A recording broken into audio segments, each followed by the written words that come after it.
నేను జయించి ఉన్నాను అని ఎవరు చెప్తున్నారు? చక్క తలెత్తి చెప్పండి, ఎవరు చెప్తున్నారు? అంటే మనం జయించాలి అంటే యేసు వైపు చూడాలి. ఇక్కడ గమనిస్తున్నారా? నేను జయించి నా తండ్రితో కూడా సింహాసనం ముందు కూర్చున్న ప్రకారం జయించు వాడెవడో కాదు, నీతోనే ప్రభు మాట్లాడుతున్నాడు. నీవు కూడా జయిస్తే నువ్వు నేను కలిసి కూర్చుంటాం. జయ జీవితం అనగానే మనకు యేసు వైపు చూడాలి. యేసు వైపు చూస్తే తప్ప నువ్వు గెలవలేవు. ఎవరి వైపు చూసినా ఓడిపోతావు.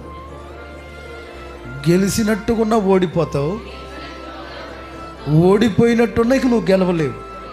ఇప్పుడు గెలవాలన్నా నిలవాలన్నా మనం యేసు వైపు చూడాలి.